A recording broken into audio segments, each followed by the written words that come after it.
nyo naman po yung staff nyo. Or let's pause, let's all get a copy. Let's show it. Because this is the foundation of this trial na tama yung nakaupong presiding officer. Prepared to address this to all our members of the bar in the Senate. But since it is Senator Kiko, my schoolmate, my teammate actually in the UP volleyball varsity team who stood up, I'll also specifically address it to Senator Kiko. So dear Senator Kiko and our colleagues in the majority, knowing that you have members in the majority that are lawyers, and for those who are not lawyers, you definitely have consultants who are lawyers. Wala naman siguro ni isang senador dito na walang consultant na abogado. Kahit ako abogado, ang dami ko hong staff na abogado din. Why? Because these are legal issues. We need to talk to the experts. Kung pag-uusapan natin ng mental health, physical health ng Vice President, then of course we will not listen to lawyers. We will listen to doctors, di ba? So this is a legal issue. Let's hear what the lawyers have to say. But let me just quote, because I know the Senate President doesn't have time to call on all the lawyers. So if you ask your lawyers in your staff, I'm sure nag-abala sila to look at the constitutional records, to look at the journal. I'm sure. And if they did not, please take your cell phone now and text your staff. What does the constitutional journal, the records of the debate show? Sinabi na po ni Senator Alan Cayetano, you can question him, you can doubt him, ask your staff. May I ask you, dear colleagues, let's do our job well. The same way when you stand up and you tell me to do my job well and you disagree, I disagree with your point of view, I will listen intently to your point of view. And I'm looking at each one of you because this is our solemn duty. What does the Constitution say? Nakalagay doon, the Chief Justice, pag the President. Silent nga po sa iba. So sabi ng iba, at yan ang sinasabi ng Senate President natin na mukhang pwedeng iba. So we looked at what the constitutional framers said. What did they say? Nagdebate na po sila, colleagues. Nagdidebate tayo dito. Pag sinabi ng sponsor, ito na yung paliwanag, yung nag-i-interpolate at nagbibigay ng amendment, sinasabi niya, okay, yung pala paliwanag mo, okay na ako. No need to amend. Yun at yun din ang sinabi. Let's place ourselves in that position. Because that happens to us every day. Every day, somebody stands up and says, ano ibig sabihin nito? And the sponsor will explain. Pag hindi maliwanag, sasabihin nung nag-i-interpolate or nag-a-amend, ay papa-amend ko kasi hindi maliwanag or I want to improve it. Pero kung nagkaintindihan naman, okay na. Eh yun nga yung binasa, tanungin nyo naman po yung staff nyo.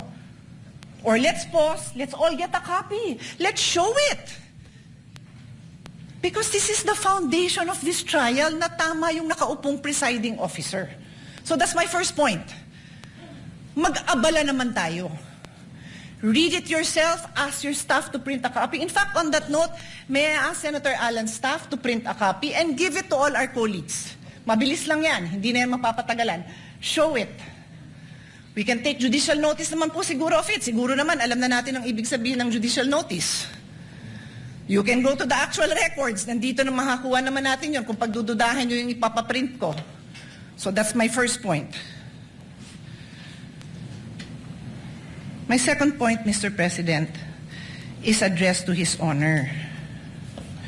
If His Honor will insist that we have to call a regular session, we have to be in session to amend the impeachment rules, eh di tawagan niyo po ang Malacanang. Nagpa-special session naman po siya, di ba, with all due respect, to pass the National Orchid Law. To pass, what else? Anong tatlo yun eh? Oo nga, yun nga, yung waling-waling as National Orchid, ano pa yung dalawa? No, I know, I'm not questioning it. I'm saying that there was a special session called to pass 3 laws. Naalala ko yung waling-waling because I love it. This is important. O ano pa yung dalawa? Unfortunately, hindi ko na maalala. Dalawang naturalization. Sports-minded po tayo. Love po natin yan. Nagkaroon ba ng laban between now and July para mag-special session tayo para doon? Hindi ko alam. But in any case, ito importante to, di ba? E di kung pa-i-insist nyo na yung impeachment amendment na yan kailangan gawin ng special session, eh, mapapatawag tayo ng special session. Mukha namang very supportive naman ang Malacanang sa majority. Di ho ba? Pero I take the position that we are in impeachment court. We are already in impeachment court. Therefore, the amendments must happen here. Medyo common sense din naman po yan. I rest my case. Yun lang po. But as soon as the copies come, I will give it to you. Colleagues, look at it. Huwag tayong majority-minority botohan. Ayusin natin yung pagboboto natin dahil pinapanood tayo, pinapaniwalaan tayo, at umaasa sa atin ang taong bayan. Maraming salamat po. Once again, it is, again, before the chair rules, let me acknowledge a former Senate President, Senator Tito Soto. Thank you, Mr. President. Tama-tama yung sinabi ng distinguished lady from Taguig. Tanungin daw yung mga legal staff. Binigay nga sa akin ng legal staff ko, eksakto nga ito . Article 11, Section 6, page 154. Constitution is silent regarding presiding officer of Senate impeachment. However, the Constitution expressly provides that the Chief Justice will preside if President is on trial. O ngayon, yung mga graduate ng Ateneo at saka ng mga UP, ito ngayon yung legal maxim. Expressio unius et exclusio alterius. In other words, the express mention of one thing is the exclusion of another. Palagay ko, naintindihan nyo lahat ganyan. Itong akin, sa publiko yung sa akin. Ang sinasabi ng publiko ngayon, nanonood sa atin, dapat you should not resort in too much technicalities kasi ang public interest ang iniisip nila rito. They want to expedite the proceedings.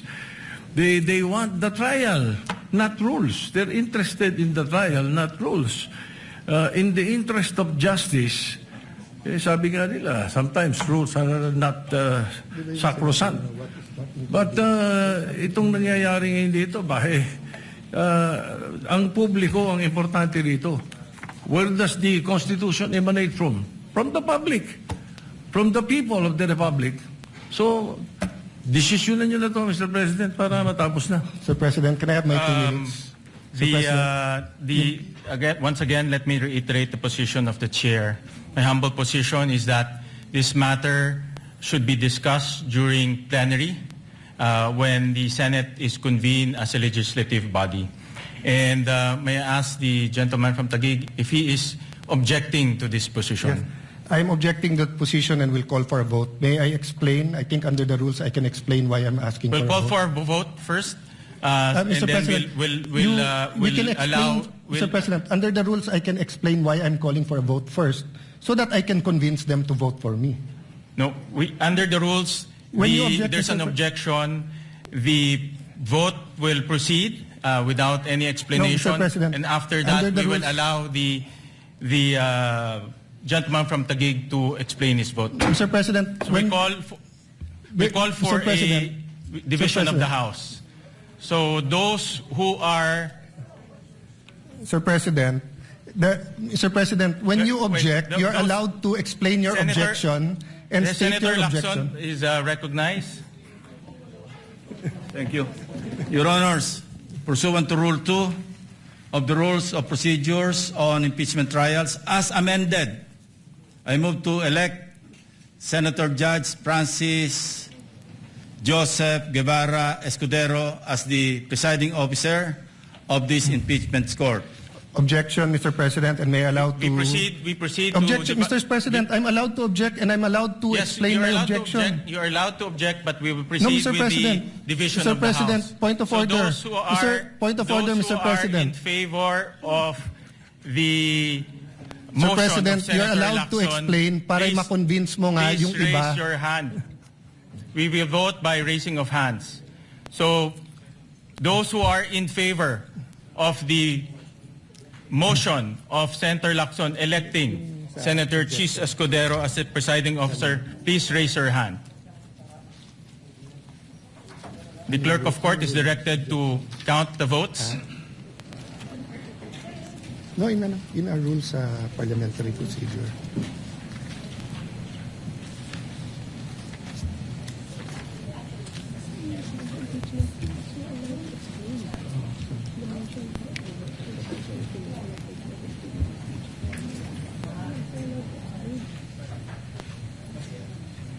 many?